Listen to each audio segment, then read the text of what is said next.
Laura Dawson is director of the Wilson Center's Canada Institute. She joins us to discuss the renegotiation of the North American Free Trade Agreement. We're calling it NAFTA 2.0. And I wonder, do you remember, was there even an internet when the first NAFTA was negotiated? It wasn't much of an internet. It was kind of this freaky thing that universities had, but it was negotiated in the early 90s. It was implemented in 1994. So, you know, how much digital economy, how much internet were we all doing in 1990, 91? That's when they negotiated the first one.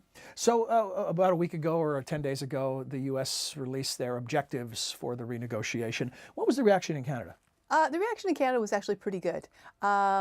Overall, what USTR released was a fairly recognizable statement of objectives written in trade language that Canadian negotiators can understand. I think the real fear was, with so many changes under the Trump administration, that this would be just ripping up the pavement. This would be new rules of the road all around. This looks to be a fairly straightforward, orthodox trade negotiation. The U.S. is going to introduce some things that maybe Canada disagrees with, but it's all going to be negotiated, I think, in terms that people will understand and be able to manage. So nothing surprising?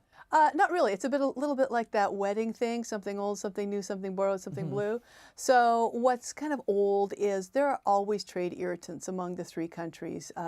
Canada, there's issues with dairy. United States has issues with cotton and sugar, and Mexico has issues with other things. And so we expect these sort of greatest hits to keep on coming up, and they've been released in this new narrative. What's new is there's a couple of things that have come in through the Trump administration, like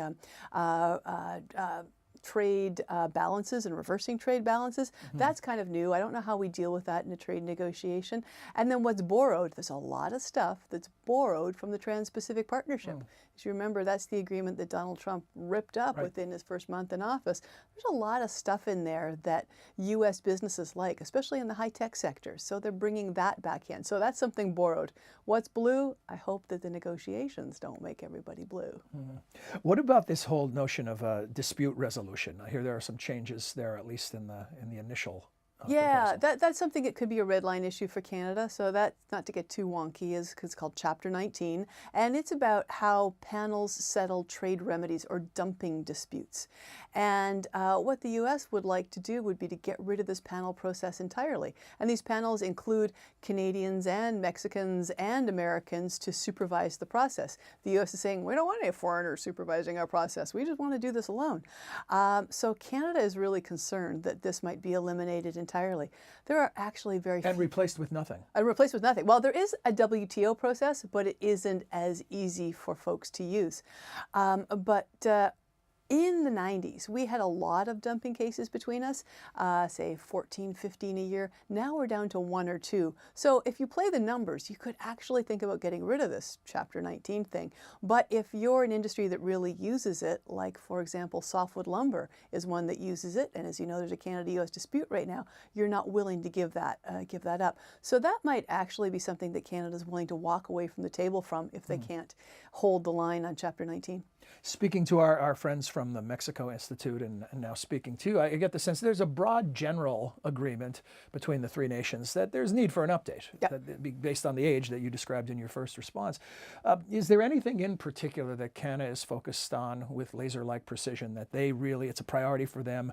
If you're going to redo it, this would be to their advantage? I think Canada's focused on some of the high-tech sectors, the updating for the digital economy, making it easier to move data across borders, making sure that there's not any unnecessary impediments there. But really, Canada and Mexico are actually pretty happy with this agreement. What they fear most is the instability that comes from a negotiation in flux or the U.S. pulling out of the agreement. I hope that doesn't happen personally, but if it does, Canada and Mexico have both said they will continue with the NAFTA with or without the United States. We've talked about U.S.-Canada and U.S.-Mexico. What about Canada-Mexico? Are there any pressing issues between those two countries? That's actually become a really great alliance. Initially, when Mexico joined what was then the Canada-U.S. Free Trade Agreement, Canada was like, oh man, what are those guys coming to the table for? Now the economies have become much closer, much more integrated. They see the benefit of strength in numbers. If Canada and Mexico are aligned with something, they have more bargaining power, potentially against the United States. So Canada and Mexico have both come out publicly and said, with or without the United States, this agreement will continue. Canada and Mexico will continue with the NAFTA. We hope we don't lose the United States, but this agreement is too important to us and we're going to soldier on. So when will the negotiations begin in earnest, and what is your expectation as far as how long this might play out? Yeah, so the negotiations are actually set to begin very soon. I think the first meeting is in August, and they expect to have a meeting every 3 to 4 weeks right through the fall. With a negotiation of this scope, when I look at the U.S. language, this is a very detailed negotiation. There's no way around it. They can't get through that in just a few months. It's going to take certainly into 2018. And now that creates its own problems because you run into Mexican presidential elections, then you run into U.S. Congressional midterm elections. So it can't drag on too long, but at the same time, the scope is such and the complexity is such that you just can't finish it in a couple of months. Elections never seem to be good for international negotiations, do they? No, they don't. But at least as far as Mexico is concerned, they're not willing to put up with the instability over the long period of time. I think they would much rather have closure to these negotiations, a return of investor confidence, even if it does push up against their elections a little bit.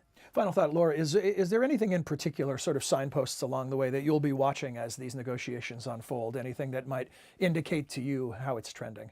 I'd like to make sure that it continues to use that orthodox trade language, the familiar methods of negotiation that we see. I mean, there's a couple of wild things that have been introduced again, like balancing trade deficits, like some really strange things on rules of origin. If those populist type things start coming back in, things that the U.S. business community has indicated they're not interested in, then that could really slow down the negotiations and it really won't deliver victories for anybody. That's the terminology of trade wars versus trade negotiations, it Absolutely. sounds like. Yeah. Laura, thanks for joining us. We'll look forward to monitoring this along the way with your help. You're very welcome. Thank you. Appreciate it.